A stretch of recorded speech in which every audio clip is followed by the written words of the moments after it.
Hello friends, कैसे हैं आप लोग सब। Welcome to one more episode of inside view with Sameer.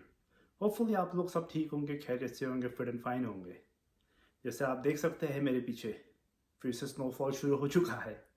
अब ये थोड़ी देर में पूरा स्नो से पूरा भर जाएगा और फिर 2-3 दिन 4 दिन का वेट उस स्नो को जाते जाते। ब्यूटीफुल तो लग रहा हूँ आपको अभी बाहर, लेकिन जब मैं अभी अभी बस बाहर गया था थोड़ा वॉक करने, तो मैं 5 मिनट के अंदर ही वापस आना पड़ा मुझे, क्योंकि ये स्नो और ये ठंड कुछ ज़्यादा ही थी। फिलहाल -8 है।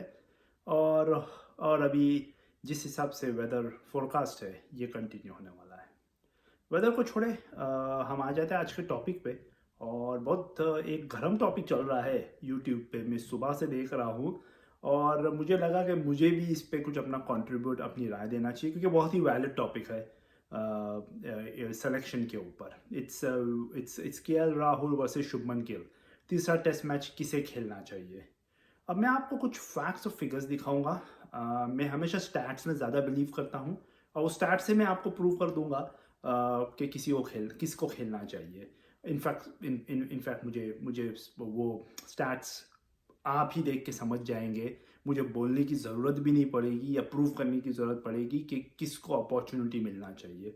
तो ये देखिए, मेरा मेरा मेरा पहला इंपॉर्टेंट स्टैट जो मैं आपसे शेयर करना चाहता हूँ अभी, ये देखिए। तो इस स्टैट में दोस्तों, ये जो स्टैट है वो it's top scoring by the Indian batsman in the last in starting 2018। तो आप अगर इसको देख रहे हैं तो आप ये समझ जाएंगे कि ये टॉप 6 बैट्समैन है जो 2018 से हाई स्कोरिंग करते आ रहे हैं। तो आप अगर उसमें देखेंगे तो सबसे पहला एक रोहित शर्मा का है नाम, जिन्होंने 5 सेंचुरीज मारे हैं और उनका एवरेज है 65। अब विराट कोहली, हम देख रहे हैं कि लास्ट 3 साल से तो उन्होंने कोई सेंचुरी नहीं मारी है, लेकिन ये 2018 से लेके अभी तक के नंबर्स है प्लेइंग इन इंडिया ओनली। ये याद रखिएगा, ये नंबर्स जो है वो 2018 से लेके 2023 तक प्लेइंग इन इंडिया ही है। तो वहाँ अगर आप देखेंगे तो विराट कोहली का अभी भी एवरेज 2018 से लेकर 2023 तक 5 साल में आज भी 50 पे बना हुआ है, जबकि लास्ट 3 साल में उनकी कोई सेंचुरी नहीं है। दैट्स एन अमेजिंग रिकॉर्ड, और ये दिखाता है कि वो 2018 और 2019 में कितना कंसिस्टेंट थे। मयंक अग्रवाल का भी नाम है उसमें, आई वाज सरप्राइज्ड, लेकिन उन्होंने अपने इंडियन कंडीशंस में अच्छा परफॉर्म किया था। 4 सेंचुरी है। जडेजा रॉक स्टार है, वो तो होना ही चाहिए लिस्ट में, क्योंकि वो विकेट से नहीं, वो नीचे आके कंट्रीब्यूट भी कर रहे हैं। पुजारा और ऋषभ पंत है। अब ये 6, अगर आप देखेंगे इन 6 बैट्समैन में सबसे कम एवरेज है मयंक अग्रवाल का 29.07। अब केएल राहुल, अब मैं मुद्दे की बात पे आता हूँ। केएल राहुल इस टाइम में 2018 से लेके 2023 में majority of the test match India के लिए खेल चुके हैं। उनका नाम इस लिस्ट में नहीं है। तो इसका मतलब क्या है, उनका एवरेज वॉज बिलो 29 पर इनिंग्स, यानी उनका एवरेज जो है मयंक अग्रवाल से भी कम है। आप उनकी लास्ट 10 इनिंग उठा ले तो उनका average playing in even in सब कॉन्टिनेंट 24 का ही है। तो ये बहुत ही ट्रबलसम बात है मेरे लिए, तो चिंता का विषय है कि आपका ओपनिंग बैट्समैन सिर्फ इंडियन कंडीशंस, यानी हमारी सब कॉन्टिनेंट कंडीशंस में भी सिर्फ 24 के एवरेज से खेल रहा है, और टॉप 6 बैट्समैन में for the last 5 years in Indian conditions उनका नाम नहीं है, और वो ओपनिंग करते हैं। तो ये बात बहुत ही केएल राहुल के लिए ये 24 का एवरेज रखना as an opening batsman even in Indian conditions अच्छी बात नहीं है। अब मैं आपको दूसरा इमेज दिखाता हूँ, वो देखिए।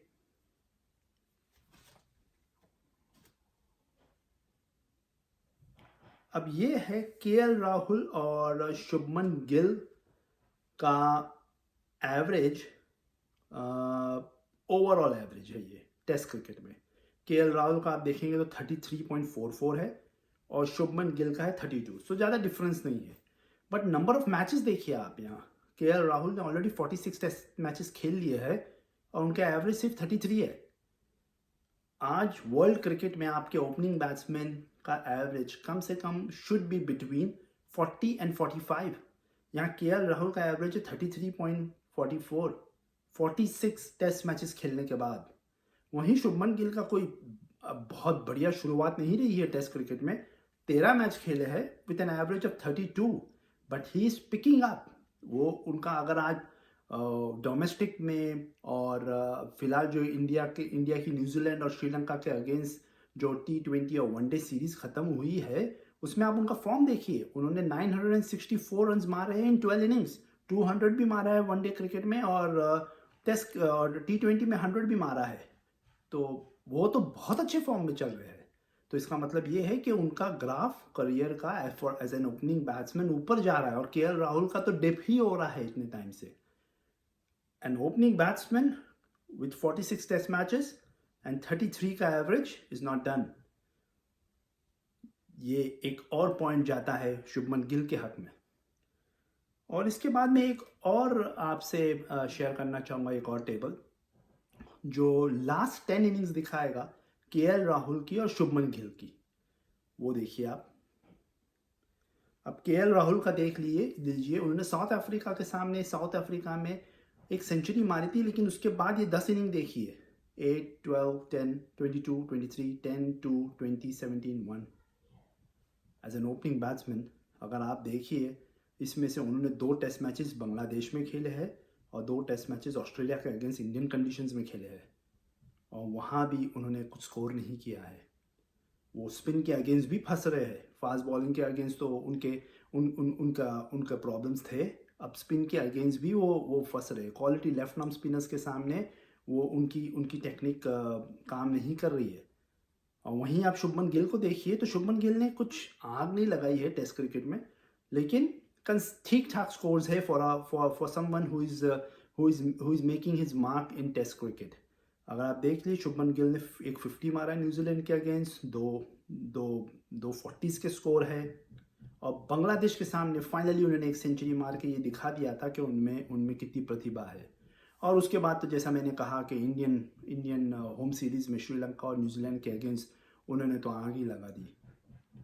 अब ये तो फैक्ट्स बता रहे हैं, मुझे बोलने की भी ज़रूरत नहीं पड़ना चाहिए कि शुभमन गिल को ही ओपनिंग करना है, बट क्या उन्हें चांस मिलेगा?